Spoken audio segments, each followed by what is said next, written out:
dans le discours quoi. waaw voilà waaw loolu daal. d'accord alors ba tey ci wàllu yoon xam nga ni ki démb journaliste bu Feeling Dakar Daouda Wali placé nañ ko en garde à vue alors ginnaaw moom Abdou Khadre Mboup mi nga xamante ni moom responsable la fële ca Feeling Dakar convoqué nañ ko ni ki tey ji jamono ji ñuy àddoo sax mu ngi jàkkaarloog ñi nga xam ne ñoo di enquête kat yi ci photo bi nga xamante ni moom la ñu publier nga xamante ni le président de la République da cee dugub lal mu doon loo xamante ni jàpp nañ ñi dañuy ormaluñu quand même le président de la République offense au chef de l'État loolu la ñu ko tëyee ba ki nga xam ni tey jii moom la ñu convoqué waat mu ab responsable fële ci Feeling Dakar. Oui, une telle image venant des médias, c'est déplorable. C'est vrai qu'aujourd'hui, on est dans l'espace numérique et dans l'espace numérique avec l'avènement de IA, ak yeneen yi Photoshop, etc. Les gens peuvent manipuler les images pour voilà. C'est vrai que le président a parlé ci benn événement bu am en 1993 bu ko concerné woon. Mais cela ne donnerait pas droit à n'importe qui di manipuler donc image boobu ci lu dul normal institution wu surtout première institution wu réew mi mais une erreur peut surgir n'importe où et n'importe comment. C'est vrai que am na benn légèreté bu doy waar du point de vue journalistique ou professionnel. En espérant que dinañ ci tirer des leçons et bu ëllëgee du ñu def yeneen yu nu mel. Bon pour le moment parce que xamuñu de quoi exactement parce que après li ma am ci information mooy offense au chef de l'État la ñu toppee ki nga xamante ni moom mooy auteuru image boobu noonu di ko ñaanal yàlla na ko suñu borom taxaw ku nekk ci xat-xat da nga koy ñaanal mu génn ci leneen li nga xamante ni ne moo ci topp mun na nekk off the record mu xamante ni en tant que des frères ou des confrères xamante ni dinañ leen ko wax. ba ëllëg yu mel nii aussi waaw parce que lu xewlu na aussi nga am ci tenue ak retenue. surtout c'est important xam nga professionnalisme dafa am. ñun bi ñu fi toogee di wax arbitre yi amatul 3 minutes de temps additionnel ci temps réglementaire bi. On faisait juste allusion à un match de football qui dure 90 minutes. bu ci kenn tegati 3 minutes muy 93 parce que loolu baaxul ci réew mi. Dans Samba sa jàngat itam par rapport ak situation bi nga xamante ni mu ngi xew ci Feeling Dakar ak journaliste bi nga xam ne teg nañ ko loxo seen responsable itam ñu daal di koy convoqué ni ki tey. waaw damay masawu booy Daouda Wali un jeune vraiment très qui très passionné par le métier. di ko masawu mais il faut que les jeunes. surtout ñun ñi nekk ci métier bi il faut qu'on fasse très attention. On ne peut pas dire ce que ñi nekk ci chat bi di wax. déedéet. malheureusement. dara du leen ci boo ko waxul dañuy jàpp ne doo guerrier. xam nga ñu nekk ci chat bi liberté bi ñu am ñun amuñu ko. mais malheureusement quand tu suis maintenant les chatteurs li ñuy wax bon pour nga nekk dans leur cœur il faut nga bëgg a utiliser ce jargon là mais mooy indi problème. C'est-à-dire que moi je suis pas d'accord avec la caricature je suis pas d'accord. parce que tolluwuñ ci niveau yooyu. un président reste une institution même bu nekkee ci dans la chose politique ñun amaguñ différence boobu suñu démocratie yeggagul ci foofu. donc il faut qu'on respecte l'institution. Surtout. Ce n'est pas la personne de Diomaye Faye mais c'est l'institution. ñu def nag très attention et ni mu valable ci ñun noonu la valable ci les militants de Pastef. il faut faire très attention ci on peut critiquer. on peut émettre notre position mais dafa am yoo xam ne il faut jamais franchir ce Rubicon là. parce que boo ko defee après li métti ci yow lay féetee. ñi ci mbedd mi nag mun nañu toog en off the record comme ni ko topp di waxee mun nañu lu leen neexee ñu qualifier mais yow mi nekk ci micro bi. dafa am lu la tënk. dafa am loo xam ne moo la tënk te gis nga ñun ñàkk respect sax suñu président waruñu. déedéet. parce que Sénégal yemul ci benn président yeneen président dañuy ñëw il faut garder cette sacralité là autour de cette institution là. C'est important. waaye boo ko dindee ëllëg si biir beneen président ñëw après finalement nan lay demee. gis nga man dama am benn posture républicaine. man bi fi Macky Sall di nekk ak li may ñàkk a d'accord ak moom yëpp mosuma koo jéggi wax joo xam ne waruma koo wax te mosuma ànd ak nit ku ko doon wàcc bu doon teggi war ma wala mu doon yëkkati lu dëppoowul ak war ma di ko teg ci koom ñun suñu institution yi lañ am quel que soit ku ko munti incarner nag on doit respect à nos institutions am na yoo xam ne nag boo ko defee mais da ngay telle sa bopp waay waay am na yoo xam ne boo ko defee da ngay telle sa bopp parce que les gens vont te dire que écoute mais yaa ko def tey amul benn journaliste boo xam ne tey mën naa taxaw ne kii li mu def ànd na ci déedéet kenn du ci ànd amul am na nag benn waaye bu naan ma tu es ridicule waaye maa ngi koy baal waaw xam nga xelam lay waxee rek xelam lay waxee waaw non man amul problème tu sais xam nga Sénégal li mu di ndax mu métti da ngay wax sa xalaat ñoom dañuy bëgg li ñuy wax yow ci cat bi yow après nga wax ko te ku ko bàyyiwul di nga ku ko bàyyiwul di nga dugg ci guuta gis nga fii penc mi la ku nekk da ngay xool li nga sentir nga wax ko mais man lii laa bëgg nga wax ba pare ne la yow par force yow da nga koy wax il faut mooy dugal nit ñi ci guuta xam nga mu Mor Fall bii su ma bañoon mu wax ma tu es ridicule damay wax sens bi mu bëggee waaye boobaa damay am problème boo paree rek korité ji fële rëbës léegi maag Mor Fall kan moo gën a ridicule moom mii seetaan ko ridicule pourtant Mor nag fi de internet la moo la dugal ci lii suñu doyen bii nga jàpp xam nga gis lan la bref c'est ça le charme aujourd'hui oui de ces télé là oui mais nag ñu éviter de tomber dans un piège mooy ñu dem ba excès jàpp ñu surtout on peut critiquer on peut ne pas être d'accord mais dafa am loo xam ne ça incombe aux journalistes surtout c'est important dafa am loo xam ne journaliste du ko wax dafa am loo xam ne journaliste du ko bind boo ko defee rek après da ngay dem mais tu tombes sur le coup de l'article 254 après nooy def après nga yàq sa carrière ci lu ko jarul malheureusement pour man li président wax ak yooyu jarul nit di ci yàq sa carrière wala di ci wax loo xamante ni sa liggéey day yàqu nga sonal sa famille waaw président daal nañ ko seetaanee nii toog di ko seetaan le président tu peux critiquer le président reste tu peux critiquer tu peux avoir des avis ouais nga analyser les faits parce que les faits moom li factuel nii ce qu'on déplore un petit peu mooy le fait de caricaturer notre président parce que quand même Diomaye Faye ou non Bassirou Diomaye Diakhar Faye reste le président de la République du Sénégal. wallaay donc mën nga illustrer wax par rapport ak li mu wax ni nga ko comprendre est-ce que am na sens wala amul sens parce que en termes de contenu ci discours wala fa mu toogoon di wax nettali ak bu mu duggee lël ak yooyu amul benn sens. en tant que président de la République donc yooyu en tant que journaliste mën nga ci émettre say avis parce que c'est du factuel. léegi nag le problème mooy fii Sénégal toll nii alors suñu amee suñu kilifa réew mi toog au lieu mu teg dara suñu loxo lu dul nettalil ñu am at mu nga xamante ni si la doon dugg néegu góor.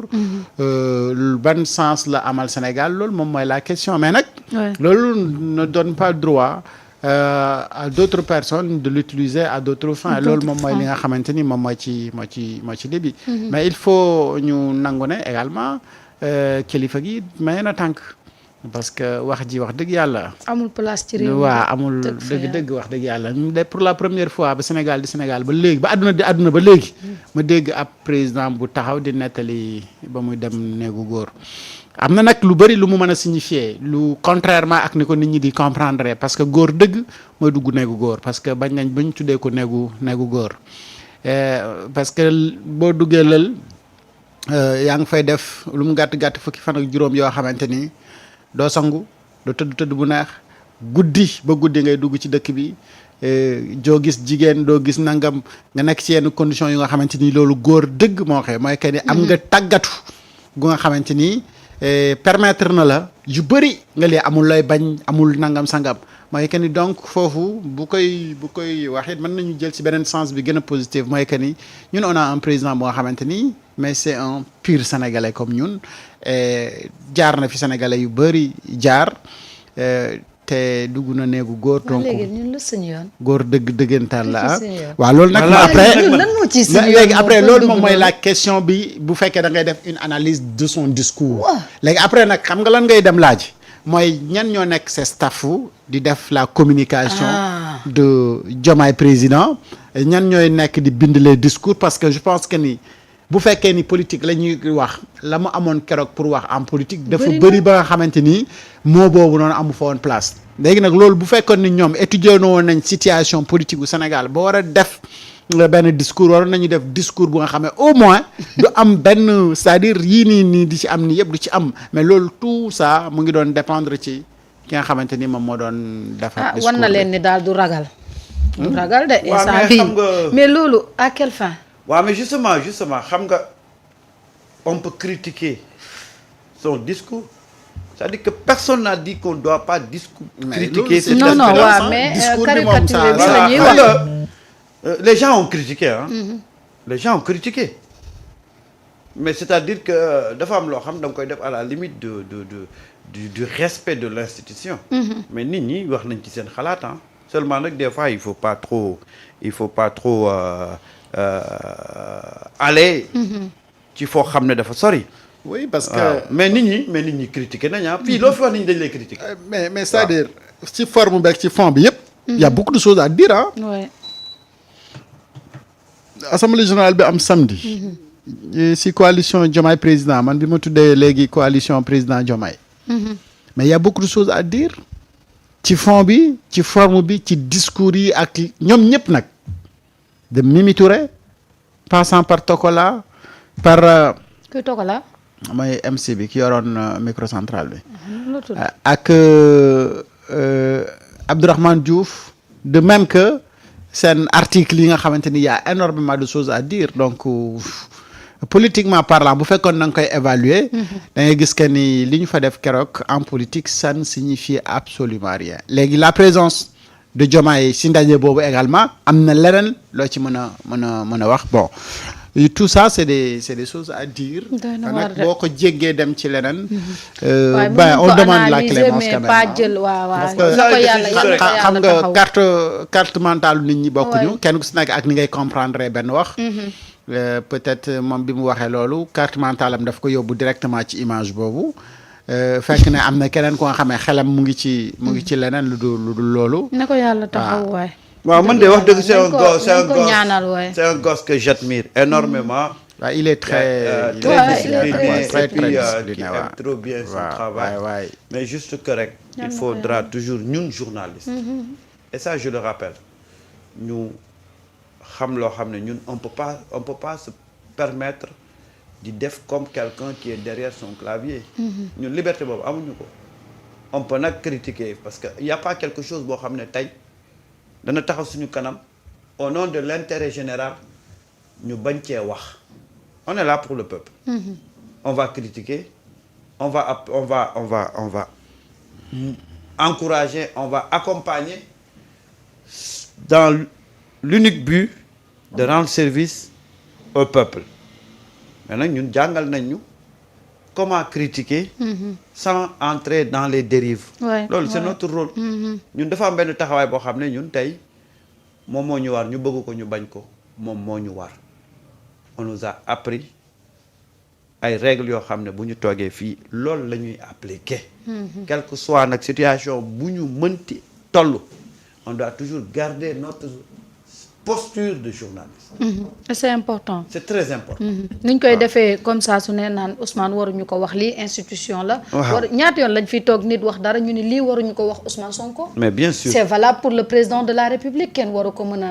loolu de kaas nañ ko bu sonn. c'est pas parce que ñii ñu ngi wax lii ñeneen ñun à chaque fois que quelqu'un manque de respect à Ousmane. fii la ñuy toog donner sa ko man d'ailleurs je commence à avoir des ennemis.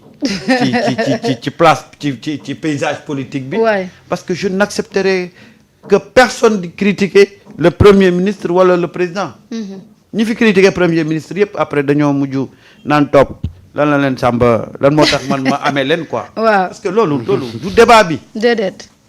il faut que gars yi élever le niveau du débat. On peut ne pas être d'accord on peut critiquer mais selon le respect bi nga xam ne moom la nit ñi nit ñi seq xam nga Mareta. man xam lu ma gëm c'est pas parce que nit ki respecté wul boppam que man du ma ko respecté. gis nga bu ñu la jàngalee respect yaree la ci respect. ak nit ki nu mu mënti mel. da ngay garder toujours sa posture même boo koy critiquer sax da nga koy critiquer dans le respect. man kenn du dénaturer man samay jikko. c'est pas parce que nit ki nii la mel ba génne ma man ci posture bi ma nekk non dinaa la critiquer de waaye am na foo xam ne du ma fa àgg ak yow. et ça c'est question de respect. Et de responsabilité. surtout c'est important alors. yal na ko yàlla taxaw moom Daouda Wally vraiment ku correct la nag xam naa ne des fois. xam nga ci liggéey bi ngay nekk ci ngay juume. ci ngay def erreur yal na ko suñu borom taxawu moom ak Abdou Khadre Mboup son responsable. ñu ñaan rek xam ne nit la ñu dañuy juum. waaw non et que milieu bi dafa ànd ak risque. waaw mais quand même ñu def ci également rigueur. parce que surtout. image yi moom boo koy manipuler il faudra nga jël image yu gën a lii parce que Charlie Hebdo ba mu fi caricaturé suñu sang bu tedd bi. noonu la ñu métte woon ba gis nga la nga xamante ni moom moo ci xewoon. c'est vrai. donc ñu xam ne caricaturer également une autorité wala une institution. warul. comme ni ko Samba waxee tout à l'heure ñun dañu yàgg a toog fii nangu ne noonte Ousmane Sonko si texte yi nekkul institution mais dafay incarner institution parce que le gouvernement institution la te njiital institution boobu dañ ko war a jox cër bi ci war yépp léegi nag li problème fondamental dans ce pays mooy au même moment où on te demande de respecter institution bi ñu ngi gis ne kii ñu ngi bafouer ay àqam ak yelleefam di ko wax lu ne di ko traiter de moins que rien. te kenn du wax dara. xam nga yooyu bu ko nit ñi di parfois di gis day gis ne parfois ça fait un peu mal mais ça ne donne pas raison quand même. déedéet. moo tax ñu war a fexe ba nga xamante ni ci dëkk bi. dinañu respecter ñëpp jox leen gëdd yi nga xamante ni moom la ñu am. autorité bu ne moo am autorité am parce que manque d'autorité boobu noonu Ousmane Sonko doon évoqué depuis bu fekkoon ne amoon na konoon dérive yu bëri yi am ni tey du am ñu ngi leen di ñaanal suñu borom taxawu leen ñu dellu seen njaboot parce que soxla nañu ko mais ce sera également une leçon pour ñoom mais pour ñun ñi ci des ñëpp ñeneen ñëpp je pense pas que de vrais journalistes allaient jusqu'à def loolu mais ñi nekk ci réseaux sociaux yi parce que dafa bëri ñu nga xamante ni après sur Facebook man dama si dajeek image bi lu bëree et je me suis dit même bu fekkee ni moom mooy auteur bi mais d'autres ont offensé le chef de l'État en publiant même image bi peut-être que d'autres ont fait se sont inspirés ci loolu defaral seen bopp te du nekkul bu waa ji yooyu yëpp donc ñu bàyyi ci xel xam ne le chef de l'État reste le chef de l'État kenn bëgg ko offensé maintenant nag boo dugg ci cadre politique là tu évoques Diomaye qui est en politique il faudra donc wax li nga xalaat ci politique mais dans le plus grand respect d'accord et puis waxuma la dara sax mais xam nga tey ñun ni ñu défendre Ousmane Sonko fii ci ñi koy ses détracteurs kenn mësu ko cee défendre déedéet ñun ku attaqué Ousmane on l'attaque mais tey Ousmane ne bénéficie pas de l'article 254 déedéet donc tey yàgg nañ koo wax c'est aux députés de voter des lois pour protéger Ousmane Sonko loolu moom dañ ko yàgg a wax tey Ousmane il a la majorité à l'Assemblée tey députés yi war nañu mën a créer une loi pas pour Ousmane mais pour un premier ministre ni ñuy respecter le président ñu mën ko respecter le premier ministre surtout ça c'est important parce que pour une fois tey dafa am situation boo xam ne ci Ousmane lañ ko gisee muy un premier ministre boo xam ne dafa fees place am ba nekk pratiquement en posture du président donc il faut créer des lois yoo xam ne kenn mosu ko woon xalaat mooy créer des lois yoo xam ne dañuy protéger le premier ministre parce que le premier ministre qu'on a aujourd'hui c'est pas un premier ministre ordinaire c'est un premier ministre plus de par sa posture mais de par son parcours et son discours donc foofu c'est aux députés de prendre des dispositions pour gën a def loo xam ne dañuy protéger Ousmane Sonko. waaye fii bu fi kenn taxaw di wax ne bu ñuy wax dara Ousmane Sonko les gens ne disent rien. bu ko fi kenn wax loolu moom du fii. loolu moom du fii te du Samba Ndiaye. te y a beaucoup de leaders politiques yoo xam ne dañuy woo Aliou Top di plaindre ci man. ni nga leen di attaquer parce que je n'ai pas été tendre avec eux.